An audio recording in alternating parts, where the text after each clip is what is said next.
D'abord, je vous remercie beaucoup de nous accorder un interview et je crois que le sujet pourrait être très intéressant concernant la médecine traditionnelle qui est aussi en voie de développement au Cambodge.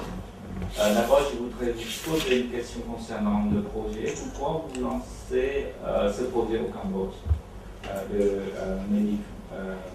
concernant la médecine traditionnelle? Alors pourquoi au Cambodge? Vous savez, dans les opérations comme ça, c'est à la fois un mariage de raison et un mariage d'amour. C'est les deux choses. Alors, le mariage d'amour, c'est parce que grâce à Soti et à Christian, avec qui je travaille, j'ai connu le Cambodge il y a quelques mois. Je ne connaissais pas. Et j'ai eu un grand élan de cœur pour ce pays.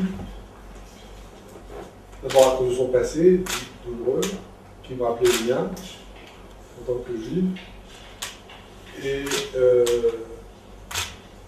par le courage de ce peuple pour sortir de cette crise, de cette terrible situation, dans des notions difficiles, parce que c'est un pays en développement, avec un peuple extrêmement cultivé, en fait, très intelligent, qui a envie de gagner et de conquérir le futur, mais avec peu de moyens, parce que c'est la situation d'aujourd'hui.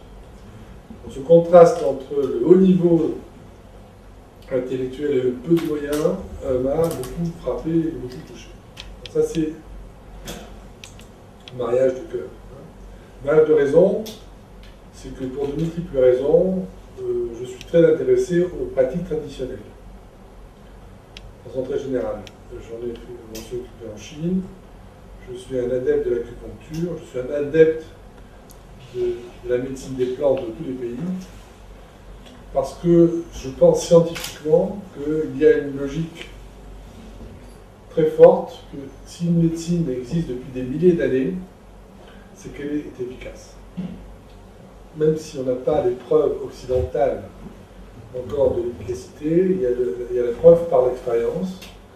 C'est pas possible que les médecines chinoises ou la médecine khmer, peut-être plus ancienne encore que la médecine chinoise, existent, subsistent, et encore pratiquées et encore appréciées. Premier élément. Le deuxième élément, c'est qu'il y a une tendance aujourd'hui du marché mondial à préférer avoir des médicaments qui soient à base de plantes que des médicaments qui soient à la base de produits chimiques. Ça, c'est une tendance mondiale. Les produits chimiques ont certaines qualités, mais si vous voulez, ils ne sont pas à la mode. Voilà, le peuple, le public, le client, le marché veut des produits biologiques, plutôt que des produits chimiques. Et je pense que c'est une très grande sagesse populaire mondiale aussi. Sachant que c'est paradoxal, parce que mon métier, moi, c'est la médecine avec la médecine occidentale. Avec les médicaments chimiques. Mais même ma réflexion scientifique m'a amené à penser que les plantes avaient, en dehors de l'expérience des médecins traditionnels, les plantes avaient une logique biologique très forte de pouvoir guérir les maladies. Tout simplement parce que les plantes, on comprend depuis 10 ou 15 ans que les plantes sont très intelligentes. Elles sont capables elles-mêmes de se défendre contre les agents extérieurs. Donc elles ont fabriqué tout un système de défense. Évidemment, ce système de défense peut être utilisé pour guérir des maladies des autres espèces. Donc, la première chose, c'est de se rappeler que les plantes sont beaucoup plus intelligentes qu'on ne croit. Concernant la médecine traditionnelle, vous trouvez qu'au Cambodge, est en richesse de la plante qui répond à vos besoins? Alors, pourquoi le Cambodge a un avantage formidable. D'abord, la culture traditionnelle est très appliquée. On a la chance d'avoir les plus grands experts cambodgiens qui sont à notre conseil scientifique, avec qui vous parlez. La deuxième raison formidable du Cambodge, c'est que la diversité des plantes est aussi grande que tout le reste du monde. En pratique, vous retrouvez pratiquement toutes les plantes qu'on trouve dans le monde, pour simplifier, presque toutes les plantes, en Chine par exemple, vous les retrouvez au Cambodge. Parce qu'au Cambodge, il y a tous les climats, il y a les montagnes, c'est très humide, il y a de l'eau, tout pousse très bien. Et surtout, c'est un territoire petit par rapport à la Chine. Hein. 500 km par 500 km. Et là, vous avez toutes les mêmes plantes qu'en Chine, pratiquement. Alors, si on va en Chine, il faut aller faire des millions de kilomètres. Donc, il y a un avantage, et à la fois une grande culture traditionnelle khmer et de grande biodiversité, facile à appréhender. Bon, voilà les deux raisons qui m'ont fait rapprocher du Cambodge, sentimentale et de raison. Sur le plan de coopération, comme le ministère de la Santé a aussi le département qui gérait la médecine traditionnelle. Comment vous travaillez avec le ministère de la Santé? Alors, d'abord, le ministère de la Santé est un des premiers ministères que j'ai rencontré. Je suis arrivé ici il y a quelques mois. J'ai été reçu en particulier par M. le ministre, et on a eu un accueil extrêmement favorable parce que le ministre lui-même est formé de façon occidentale, la médecine, mais il a la même intuition que la médecine traditionnelle va reprendre une place importante. Donc on a travaillé avec la secrétaire d'État de la Santé, la secrétaire d'État qui nous a donné beaucoup de conseils.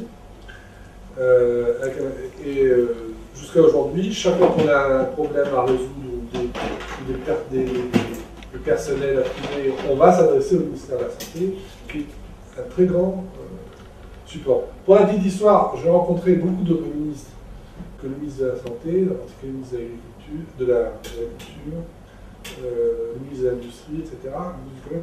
Chacun, c'était formidable, avait une histoire à me raconter sur comment telle plante les avait guéris de telle chose.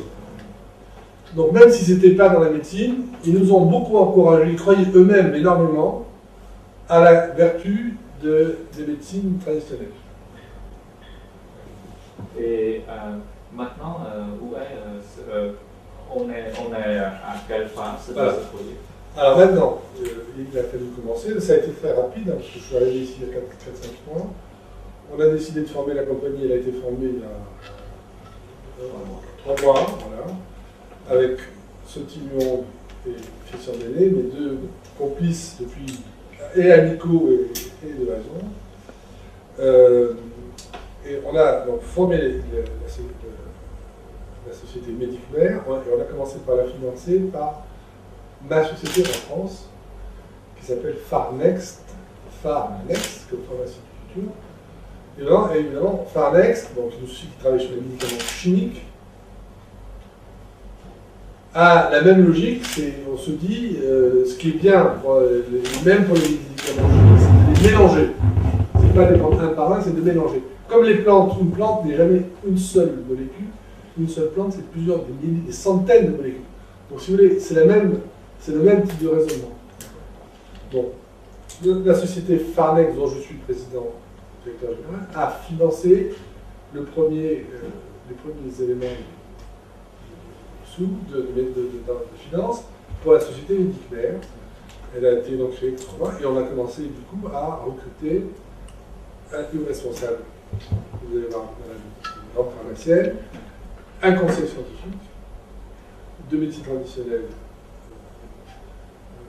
cambodgiennes, une personne pour les affaires réglementaires, je ne sais pas si vous savez ce que c'est. Les affaires réglementaires, c'est ce qui permet de mettre les règles qui permettent d'essayer les médicaments chez l'être humain. Pour ça, il faut une série de règles. Aux États-Unis, c'est réglé par ce qu'on appelle la FDA, Food and Drug Administration. Alors, notre idée, c'est avec madame de pouvoir instaurer des règles internationales